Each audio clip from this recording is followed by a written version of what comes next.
Hello everyone, hope से guys are doing well. आज जिस केस के बारे में मैं बात करने जा रहा हूँ उसका नाम अरुषि तलवार है, जिसके बारे में मुझे इंस्टाग्राम पे काफ़ी ज़्यादा रिक्वेस्ट आई थी। No doubt this case is so confusing, जिसमें बहुत ज़्यादा करप्शन भी हुई थी, इसकी इन्वेस्टिगेशन भी सही से नहीं की गई थी। लेकिन जो चीज़ मुझे इस केस में बुरी लगती है वो ये है कि हमेशा अरुषि के बारे में बात की जाती है, लेकिन इस केस में एक दूसरा विक्टिम था जिसका नाम हिमराज था, उसके बारे में बहुत कम बोला जाता है। लेकिन आज इस वीडियो में मैं दोनों के बारे में बात करूँगा, तो मज़ीद टाइम ज़ाया किए बगैर वीडियो को शुरू करते हैं।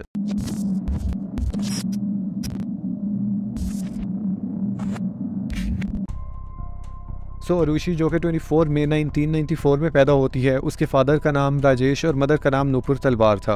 वो स्कूल में काफ़ी पॉपुलर थी और वो अपने पेरेंट्स की इकलौती बेटी थी और उसका अपने पेरेंट्स के साथ रिलेशनशिप काफ़ी हेल्दी था। उसकी हर विश पूरी की जाती थी और उसे हर तरह से खुश रखा जाता था। राजेश और नूपुर जो कि दोनों डेंटिस्ट थे, उनका अपना एक क्लिनिक था और वो क्लिनिक उन्होंने अपने फैमिली फ्रेंड्स के साथ मिलकर ओपन किया था। राजेश अपने क्लिनिक में ड्यूटी करने के बाद फोर्टिस हॉस्पिटल में भी पेशेंट्स को देखता था, जिसके बाद वो एक डेंटल कॉलेज में टीचिंग भी करवाता था।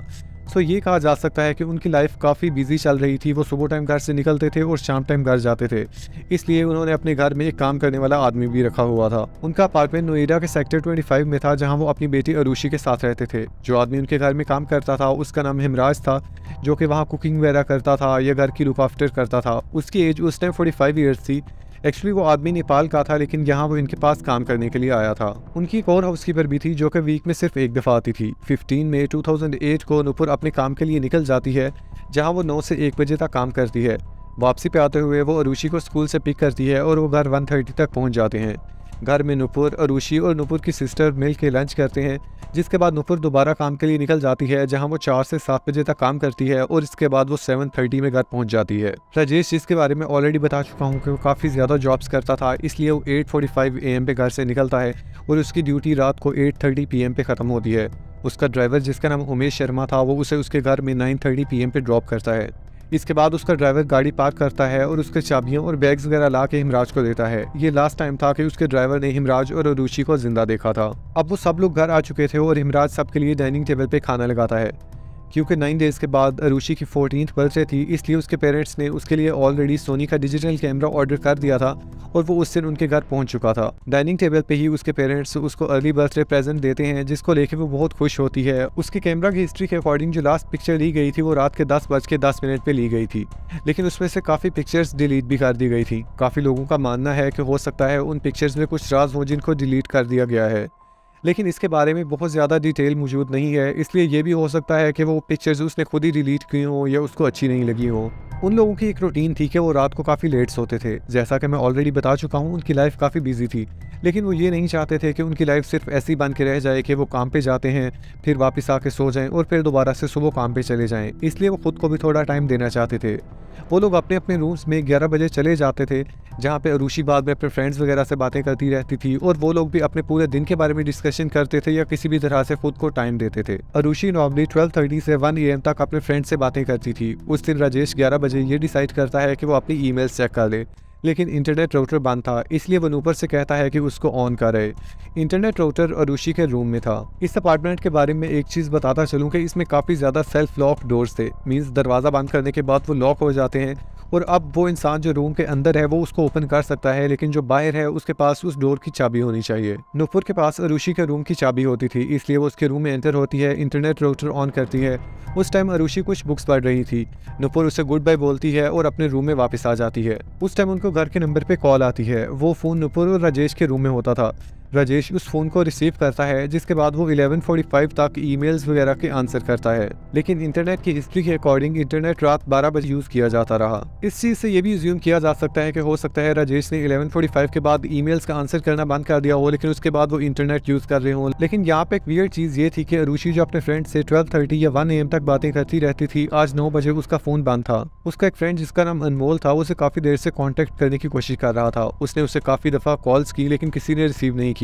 उसके बाद उसने उसके घर में भी कॉल की, जिसकी तरफ से कोई रिस्पांस नहीं मिला। 12:30 पे उसने उसे मैसेज भेजा जो कि उसे डिलीवरी नहीं हुआ था। नेक्स्ट मॉर्निंग 16 मई को भारती मंडल, जो कि इनकी दूसरी हाउसकीपर थी, वो इनके घर में काम करने के लिए आती है। यूजुअली वो सुबह 6 AM में आ जाती थी क्योंकि उसको दूसरे अपार्टमेंट्स में भी काम करने के लिए जाना होता था। वो इनके डोर पे आके बेल करती थी और हिमराज इसके लिए डोर ओपन कर देता था, लेकिन आज काफ़ी दफ़ा बेल बजाने के बावजूद हिमराज बाहर नहीं आता। लेकिन इससे पहले मैं आपको इनके अपार्टमेंट की एंट्रेंस वगैरह के बारे में समझा दूँ क्योंकि ये काफ़ी कन्फ्यूजिंग है। इनकी एंट्रेंस पर टोटल 3 दरवाजे थे। स्टेयर से ऊपर आते ही एक आउटर मोस्ट गेट था जिससे लॉक नहीं किया जाता था। उसके बाद एक डोर मिडल में था जिसमें ग्रिल लगी हुई थी और उसे हमेशा लॉक करके रखा जाता था। और उसके बाद एक इंटरमोस्ट वुडन डोर आता है जो कि उनके घर के अंदर ओपन होता था और वो भी सेल्फ लॉकिंग डोर था। यहाँ पे एक इंपॉर्टेंट चीज़ ये भी है कि हिमराज का जो रूम मिला था वो बाहर की तरफ था और उसके रूम में 2 दरवाजे थे। एक वो दरवाज़ा जो उनके घर के अंदर एंटर होता था और एक वो दरवाज़ा जो मिडल और आउटर डोर के दरमियान में था। अब भारती बाहर हिमराज का वेट कर रही होती है और उसके बाहर ना आने पे वो दोबारा डोर पे बेल करती है, जिसकी वजह से नुपुर वहाँ पे आ जाती है और वो उसे बताती है कि शायद हिमराज बाहर मिल्क वगैरह लेने गया है और वापस आके वो उसके लिए दरवाज़ा खोल देगा। लेकिन भारती इंसिस्ट करती है कि उसे और अपार्टमेंट्स में भी काम करने के लिए जाना है, इसलिए वो चाबियाँ उसे बैक वाली बालकनी से नीचे फेंक दे ताकि वो इस डोर को ओपन करके अंदर आ जाए। क्योंकि बालकनी अपार्टमेंट के कम्प्लीटली अपोजिट साइड में थी, इसलिए भारती को सारी स्टेयर से नीचे जाके बैक साइड पे जाना पड़ा, जहां नुपुर उसे चाबियां फेंकती है और वो फिर से स्टेयर से चढ़ के वापस आती है। लेकिन शॉकिंगली चाबी को यूज़ किए बगैर वो दरवाजे को थोड़ा पुश करती है और वो ओपन हो जाता है, जैसे किसी ने उसके लिए दरवाजे को ओपन कर दिया हो। अब भारती उनके अपार्टमेंट में एंटर होती है और नुपुर उसके सामने खड़ी थी। इतनी देर तक राजेश भी उठ जाता है और वो देखता है कि डाइनिंग टेबल पे एक अल्कोहल की बोतल पड़ी है, जिसे देख के वो समझ जाता है कि कुछ गलत है, क्योंकि वो ये सोच रहा था कि रात को खाना खाने के बाद वो लोग अपने अपने रूम्स में चले गए थे और किसी ने भी ड्रिंकिंग नहीं की। फिर वो ऋषि के रूम की तरफ देखते हैं जिसका डोर थोड़ा सा ओपन था, जिसको देख के वो काफ़ी हैरान होते हैं क्योंकि उसका डोर सेल्फ लॉक वाला था। इसलिए वो दोनों उसकी तरफ जाते हैं और डोर ओपन करके देखते हैं, जिस सीन को देख के वो फुली शॉक्ड हो जाते हैं। बेड पे अरुषि की डेड बॉडी पड़ी थी और सारी साइड्स पे खून बिखरा हुआ था। उसको वाइट ब्लैंकेट से कवर किया गया था और उसके सर पे उसका स्कूल बैग रखा था। उसकी सारी साइड्स पे उसके टॉयज भी बिखरे हुए थे। राजेश बहुत डर गया था और वो चीखने लग जाता है। नुपुर भी फुल फ्रीज हो गई थी। फिर वो उसका ब्लैंकेट हटाती है और देखती है कि अरुषि के सर पे किसी ने बहुत जोर से मारा है और उसके गले को काट दिया गया है। अब वो लोग भारती को आवाज़ देते हैं और फौरन कहने लग जाते हैं कि देखो हिमराज ने इसके साथ क्या किया है। भारती भी इस सीन को देख के डर जाती है, लेकिन वो कोशिश करती है कि जितनी जल्दी हो सके यहाँ से निकले ताकि इस केस में उसका भी नाम ना आ जाए। लेकिन भारती जाते हुए उनके नेबर्स को इसके बारे में बता जाती है। इतनी देर तक राजेश भी अपनी फैमिली और फ्रेंड्स वगैरह को कॉल कर देता है।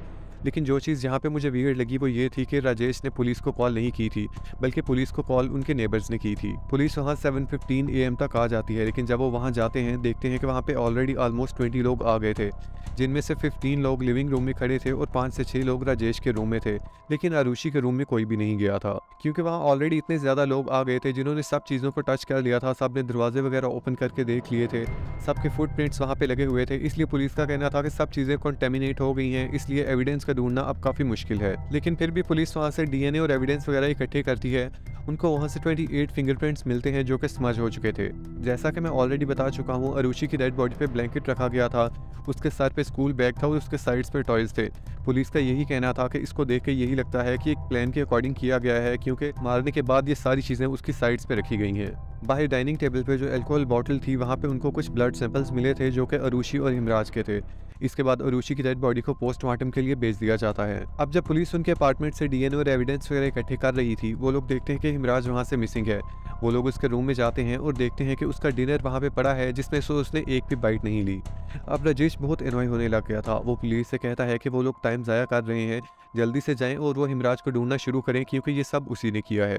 नुपुर और राजेश की थ्योरी ये थी कि रात को जब इंटरनेट ऑफ हुआ और वो अरुषि के रूम में जब इंटरनेट ऑन करने के लिए जाती है, वापसी पे वो डोर लॉक करना भूल जाती है। इसके बाद हिमराज जो कि ड्रिंकिंग कर रहा था, वो अपनी अल्कोहल बॉटल डाइनिंग टेबल पे रखता है और देखता है कि अरुषि के रूम का डोर ओपन है और वो वहाँ चला जाता है। वो उसको सेक्सुअली असॉल्ट करने की कोशिश करता है, लेकिन अरुषि के रेजिस्ट करने पे वो उसके सर पे पहले हिट करता है, जिसके बाद वो कुकरी नाइफ से उसका गला काट के उसको मार देता है। पुलिस को ये थ्योरी बताने के बाद वो उसके सानी लॉ को अरेस्ट कर लेते हैं, जो कि उनके घर से थोड़ी ही दूर काम करता था। वो उससे काफ़ी मारते हैं, लेकिन उससे कुछ इन्फॉर्मेशन नहीं मिल पाती। इसके बाद एक टीम को नेपाल में भी भेजा जाता है ताकि हिमराज का पता लगाया जा सके, जिसके साथ उसके सानी लॉ को भी भेजा जाता है, लेकिन इसके बारे में कुछ भी पता नहीं चल पाता। अरुषि की डेड बॉडी जो कि ऑलरेडी पोस्टमार्टम के लिए भेज दी गई थी, वो वहाँ 8:30 तक पहुँच जाती है। एग्जामिनेशन के बाद वो बताते हैं कि उसे रात 12 से 1 बजे के दरमियान मारा गया था। उसकी डेथ की रीज़न उसके ब्रेन में ब्लड क्लॉट बताई गई, जो कि उसके सर पे काफ़ी ज़ोर से हिट करने की वजह से हुई थी। और जो उसका गला काटा गया था उनका कहना था कि वो काफ़ी प्रिसाइजली काटा गया है और ये काफ़ी एक स्किल्ड और प्रोफेशनल इंसान ने किया है। उनके अकॉर्डिंग जो वेपन यूज़ हुआ वो सर्जिकल नाइफ या कुकरी नाइफ थी, लेकिन पुलिस को वो वेपन नहीं मिल पाया। अगर रेप की बात की जाए तो काफ़ी ज़्यादा एविडेंस ऐसे हैं जिसके अकॉर्डिंग उसके पैंट्स और अंडरगारमेंट्स उतारे गए थे, लेकिन जितनी ज़्यादा रिसर्च मैंने की है या आर्टिकल्स पढ़े हैं उन सब में ये चीज़ कंफ्यूजिंग है कि उसका रेप हुआ था या नहीं। 4 घंटे बाद उसका पोस्टमार्टम कंप्लीट हो गया था और 1 PM पे उसकी डेड बॉडी को उनके घर भेज दिया गया था। उसकी डेड बॉडी को एक आइस स्लैब पे रखा गया था ताकि डीकम्पोजिशन का प्रोसेस स्लो किया जा सके। 4 PM पे उसका फ्यूनरल हो गया था और ये फ्यूनरल पुलिस की परमिशन के बाद ही किया गया था। अरुषि के फ्यूनरल के बाद उसके पेरेंट्स ने कुछ लोगों को हायर किया और अपने पूरे घर को साफ करवाने लग गए। इवन अरुषि के रूम को भी साफ करवाया जा रहा था और ये सब भी पुलिस की परमिशन के बाद ही किया जा रहा था। मैं इस चीज़ को लेकर कंफ्यूज हूँ कि पुलिस ने इतनी जल्दी कैसे परमिशन दे दी कि रूम को साफ कर दिया जाए, क्योंकि उनको मजीद एविडेंस भी वहाँ से मिल सकते थे। लेकिन शायद पुलिस ने ये सोचा था कि ऑलरेडी सब कुछ कंटेमिनेट हो चुका है और अब उनको मजीद वहाँ से एविडेंस नहीं मिलेंगे। सफाई के दौरान जो कि अरुषि का मैट्रेस था जो काफ़ी बड़ा था और उससे डिस्पोज करना मुश्किल था, इसलिए वो वर्कर्स ये डिसाइड करते हैं कि उसके मैट्रेस को उनके टेरेस पे छोड़ आते हैं। लेकिन वो देखते हैं कि टेरेस का डोर लॉक है, इसलिए वो नेबर्स की तरफ से होते हुए उनके टेरेस पे उस मैट्रेस को फेंक आते हैं, क्योंकि उनके टेरेस आपस में मिलते थे। यहाँ पे मैं एक चीज़ ये इंक्लूड करना चाहूँगा कि पुलिस ने भी उनके टेरेस पे जाने की कोशिश की थी, लेकिन वो डोर लॉक था। उन्होंने राजेश से उसकी चाबी मांगी, लेकिन राजेश का ये कहना था कि वो चाबी उसके पास नहीं है और पुलिस ने इस चीज़ को इग्नोर कर दिया। And I don't know why they just simply ignored it. Next day 17 मई को उनके घर काफ़ी ज़्यादा गेस्ट आ रहे थे, क्योंकि राजेश अभी तक एक ट्रॉमा में था, इसलिए उसका भाई दिनेश गेस्ट और सारी चीज़ों को हैंडल कर रहा था। दिनेश का एक फ्रेंड जिसका नाम के गौतम था, जो कि रिटायर्ड पुलिस सुपरिटेंडेंट था, उसने उसे भी इनवाइट किया था ताकि वो यहाँ पे आके देखे कि उसे यहाँ पे कोई एविडेंस मिलते हैं ताकि वो मर्डर को पकड़ने में पुलिस की हेल्प कर पाए। अब गौतम को वहाँ पे कुछ ब्लड स्टेन्स नजर आते हैं जो कि उसे टेरेस की तरफ लेके जाते हैं, लेकिन टेरेस का डोर लॉक्ड होता है। अब वो पुलिस को कॉल करता है और उनको किसी तरह से कन्विंस कर लेता है कि वो यहाँ आए और टेरेस का डोर ओपन करके देखें, शायद यहाँ से उनको कुछ मिल जाए। पुलिस वहाँ पहुँचती है और 10:30 AM पे उनको एक दूसरी डेड बॉडी भी मिल जाती है। क्योंकि मई था और इन दिनों इंडिया में बहुत ज़्यादा गर्मी होती है, इसलिए डेड बॉडी बुरी तरह डिकम्पोज हो चुकी थी। किसी को पता नहीं चल रहा था कि आखिर ये कौन है। दिनेश अपने भाई राजेश को कॉल करता है, जो कि अरुषि की ऐश को बहाने के लिए गए थे, कि जल्दी से यहाँ पे पहुँचे क्योंकि यहाँ उनको एक और डेड बॉडी मिली है। राजेश भी जल्दी से वहाँ पहुँच जाता है। अब पुलिस उससे पूछती है कि इसको आइडेंटिफाई करे कि ये कौन है, लेकिन राजेश कहता है कि उसे बिल्कुल भी आइडिया नहीं कि ये किसकी डेड बॉडी है। लेकिन बाद में राजेश का एक फ्रेंड आइडेंटिफाई कर लेता है कि हेमराज की डेड बॉडी है। सो अगेन यहाँ पे ये चीज़ कंफ्यूजिंग है कि राजेश का फ्रेंड जो कि यहाँ कभी कभी आता था, उसने वो डेड बॉडी को आइडेंटिफाई कर लिया, लेकिन राजेश जिसके घर हेमराज काम करता था वो आइडेंटिफाई नहीं कर पाया कि ये हेमराज की डेड बॉडी है। क्योंकि इस केस के बारे में सारे एरिया में पता चल गया था, इसलिए बहुत सी मीडिया टीम्स भी वहाँ पे पहुँच गई थी। पुलिस हेमराज की बॉडी को वहाँ से घसीटते हुए नीचे लेके जा रहे थे, जो कि ऑफकोर्स बहुत ज़्यादा डिसरिस्पेक्टफुल था, और उसको बाद में पोस्टमार्टम के लिए भेज दिया जाता है। उसकी पोस्टमार्टम रिपोर्ट के बाद पता चलता है कि उसको भी 16 में और 12 से 1 AM के दरमियान ही मारा गया था, और उसको भी सेम वे जैसा कि अरुषि को मारा गया वैसा ही मारा गया था। पहले उसके सर पे हिट किया गया और बाद में उसका गला काट दिया गया था। अब हेमराज की डेड बॉडी मिलने के बाद ये केस कम्प्लीटली चेंज हो गया था, क्योंकि अभी तक पुलिस भी यही सोच रही थी कि हेमराज ने ही अरुषि को मारा है और उसको मारने के बाद वो यहाँ से भाग गया है। अब पुलिस का शक एक और आदमी पे जाता है जिसका नाम विष्णु शर्मा था। विष्णु तलवार फैमिली के घर में पिछले 10 साल से काम कर रहा था, लेकिन वो जब भी नेपाल छुट्टी पे जाता था वो यहाँ रिप्लेसमेंट के लिए किसी और को रख जाता था, और इसी तरह अब वो जब छुट्टी पे गया था वो यहाँ हेमराज को रख गया था। लेकिन जब वो वापस आता है तलवार फैमिली ये डिसाइड करती है कि वो अब हेमराज को ही अपने साथ काम करने के लिए रखेंगे। Now let's talk about the evidence जो पुलिस को मिले थे। जैसा कि मैं ऑलरेडी बता चुका हूँ, सब चीज़ें ऑलरेडी कंटेमिनेट कर चुकी थी, इसलिए सिर्फ 2 फिंगरप्रिंट्स ऐसे थे जो कि वायबल थे, लेकिन वो फिंगरप्रिंट्स भी उनके किसी फैमिली मेंबर से नहीं मिलते थे। पुलिस ने ये भी देखा कि कोई फोर्स एंट्री नहीं है, बल्कि वो 3 डोर जो इनकी एंट्रेंस पे थे वो भी अनलॉक थे। इट मीन्स जिसने ये किया है या तो वो दरवाजे खुले छोड़ गया है या किसी ने उसके लिए दरवाजे ओपन किए थे कि वो यहाँ आए और ये सब करके जाए। घर की चाबियों के 2 सेट थे, जो कि एक हेमराज के पास होता था और एक नुपुर के पास होता था। इसमें एक इंटरेस्टिंग चीज ये भी है कि 15 मई की नाइट को नुपुर जब अरुषि के रूम में इंटरनेट ऑन करने के लिए गई थी, उसका कहना है कि उसे याद ही नहीं है कि वो चाबी वहाँ पे भूल आई थी या वो जानबूझ के वहाँ पे छोड़ आई।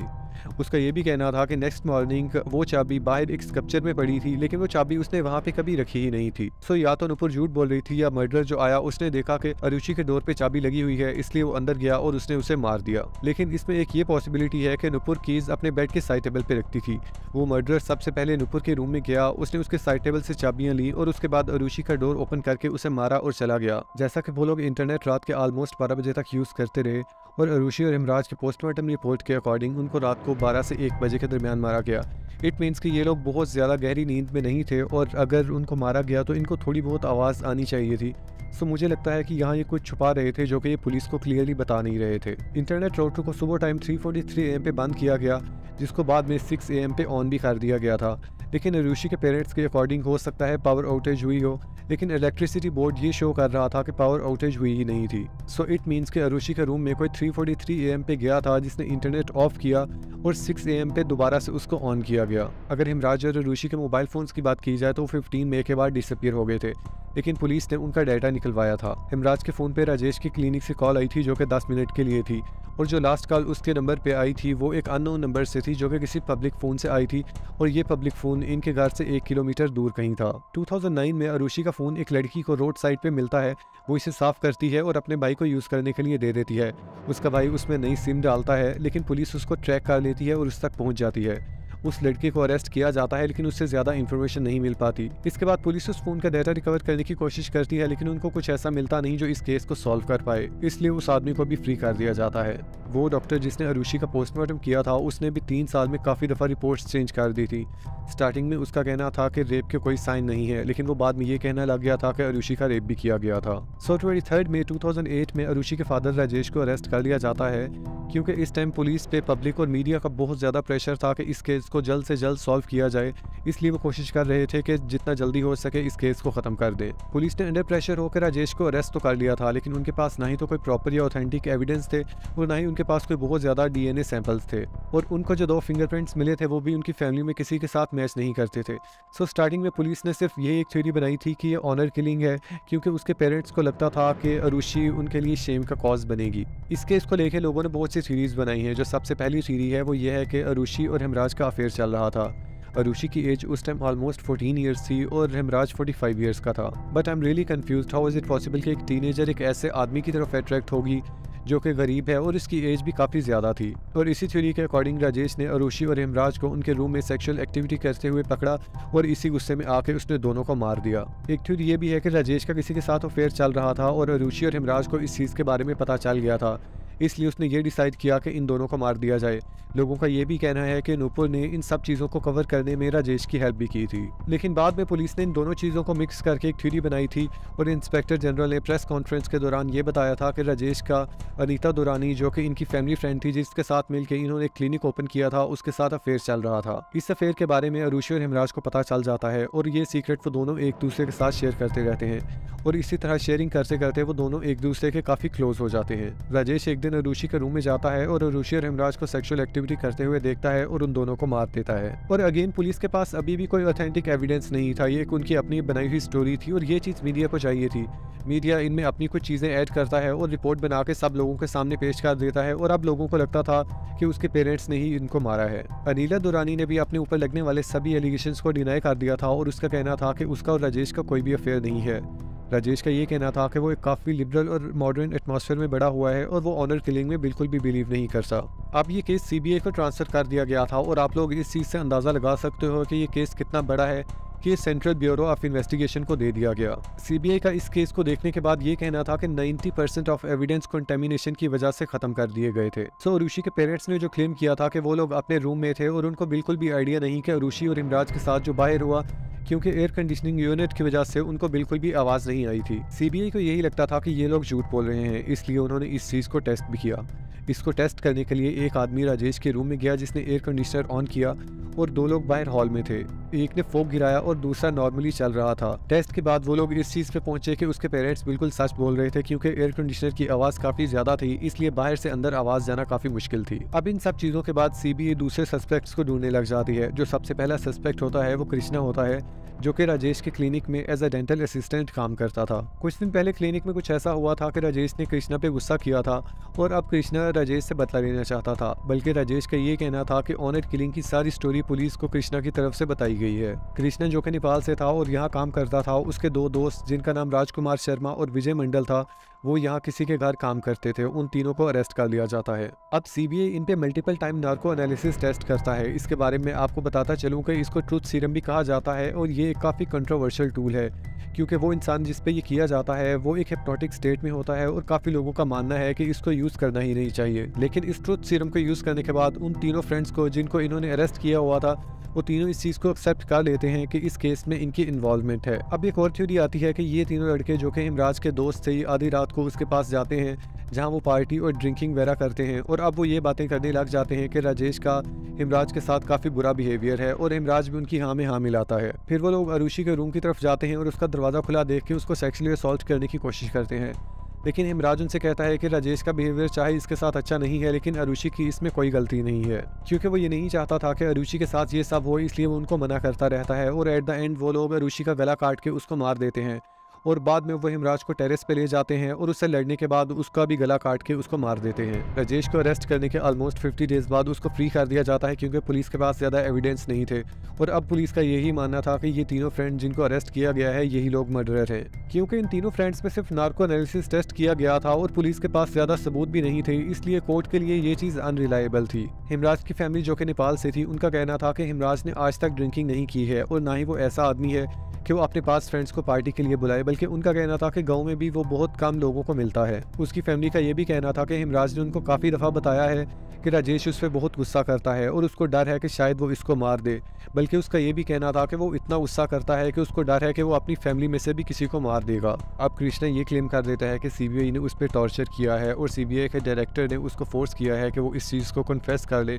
कि उसी ने मर्डर किया है और वो लोग उसकी हेल्प करेंगे कि उसकी पनिशमेंट कम हो जाए। इसके बाद जो उनका नार्को एनालिसिस टेस्ट किया गया था उसकी रॉ फुटेजेस भी लीक हो गई थी और जिस लेडी ऑफिसर ने उससे क्वेश्चंस किए थे वो क्वेश्चंस भी काफ़ी बाइस्ड थे। इसके बाद विजय मंडल ने भी क्लेम कर दिया कि सीबीआई ने उसे काफ़ी मारा है, इवन उससे रिश्वत भी दी है कि वो इस केस का आई विटनेस बन जाए। और फिर इसके बाद इन तीनों के लॉयर ने ये चीज़ क्लेम की थी कि सीबीआई ने राजकुमार शर्मा को फोर्स किया है कि वो इस चीज़ को एक्सेप्ट कर ले कि कृष्णा ने ही मर्डर किया है और इसके बाद वो इसको बहुत सा फेम देंगे। और फिर सीबीआई तलवार फैमिली के घर से एक ओकरी नाइफ ढूंढ लेती है जिसके अकॉर्डिंग ये वो वेपन था जिनसे उन दोनों को मारा गया और उस पर ब्लड भी लगा हुआ था। लेकिन एग्जामिनेशन के बाद ये पता चलता है कि उस नाइफ पे जो ब्लड लगा हुआ था एक्चुअली में वो ह्यूमन का था ही नहीं। सो अब सीबीआई के पास इन तीनों फ्रेंड्स के अगेंस्ट भी ज्यादा कोई एविडेंस नहीं थे, इसलिए इन तीनों को भी फ्री कर दिया जाता है। अब सीबीआई को राजेश के घर से गोल्फ क्लब मिलता है और उनके अकॉर्डिंग ये वो वेपन था जिससे उनके सर पे पहले हिट किया गया और बाद से सर्जिकल नाइफ पे उनका गला काट दिया गया। उनका कहना था कि इतना प्रिसाइजली सिर्फ डॉक्टर्स काट सकते हैं और क्योंकि अरुषि के दोनों पेरेंट्स डेंटिस्ट थे इसलिए उनका शक उन पे जाता है। अब सीबीआई की तरफ से ये थ्योरी थी कि राजेश और नुपुर ने उन दोनों को मारा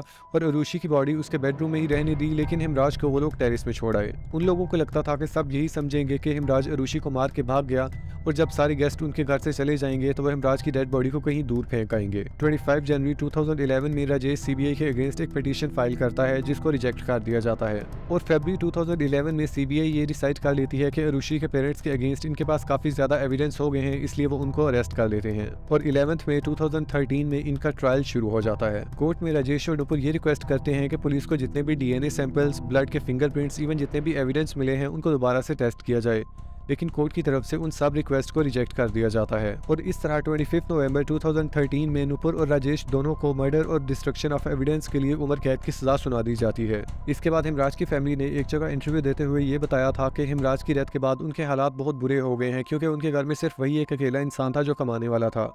उनका ये भी कहना था कि हिमराज बिल्कुल भी ऐसा इंसान नहीं था कि वो अरुषि के साथ ये सब करता। 2014 में तलवार फैमिली की तरफ से इस फैसले को चैलेंज किया जाता है और 12 अक्टूबर 2017 में ज़्यादा सबूत ना होने की वजह से हाई कोर्ट की तरफ से इनको दोबारा से आज़ाद कर दिया जाता है। इसके बाद सीबीआई और हिमराज की फैमिली इस डिसीजन को चैलेंज करने के लिए एक पिटीशन फाइल करती है और 2018 में सुप्रीम कोर्ट इनकी जॉइंट अपील सुनने के लिए राजी हो जाती है और आज तक इनका केस चल रहा है। सो गाइस, ये थी आज की स्टोरी। इस केस को रिसर्च करते हुए मैं बहुत ज़्यादा थक गया था। जैसा कि मैंने स्टार्टिंग में भी बताया था कि ये केस बहुत ज़्यादा कंफ्यूजिंग है, लेकिन आपको इसके बारे में क्या लगता है लाजमी मुझे कमेंट्स में बताइएगा और नेक्स्ट वीडियो के लिए अगर आप लोगों के पास कोई सजेशन है तो आप मुझे बता सकते हैं। सो नेक्स्ट वीडियो तक अपना बहुत सा ख्याल रखिएगा, तब तक के लिए बाय।